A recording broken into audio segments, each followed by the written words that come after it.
तपाईहरु पत्याउनुहुन्न नि। ल हेर्नुस् त मेरो 2-3 दिन केमिकल चलाएको स्ट्रेट केराटिन गरेको आँखा यस्तो रातो भएको छ। अब यो मेरो आँखा रातो हटाउने के गर्ने भन्दाखेरि मैले चाहिँ यहाँ यो चाहिँ के हो भन्नुहुन्छ भने यो गौत हो गाईको। यो चाहिँ मैले झापाबाट ल्याएको बहिनीको घरबाट। यो चाहिँ दाना नखान्देको गाईको गौत हो। मैले चाहिँ यसरी ल्याएर सिसाकोमा ल्याएर राखेको छु फ्रिजमा।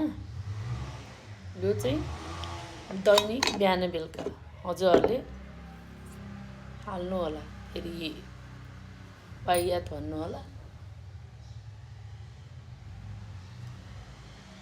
यसरी आँखामा बिहान बेलुका एक थोपा हाल्नु होला। दुईटैमा हाल्दा नि हुन्छ। मैले चाहिँ अघि हालेँ यता चाहिँ अहिले हालेको छु। ल हेर्नुहोस्। धेरै हजुरहरूको इन्फेक्सन छ भने चाहिँ यो गौतले अलिअलि पोल्छ। यदि थोरै छ मैले हालेको चाहिँ धेरै 2-4 दिनै भइसक्यो। 1 हप्तै हुन लागिसक्यो।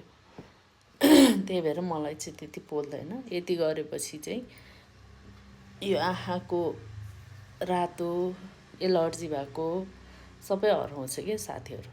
हजुरहरु पनि ट्राई गर्नु होला। आफ्नै घरमा घर दैलोमा हुन्छ आयुर्वेदिक औषधिहरु।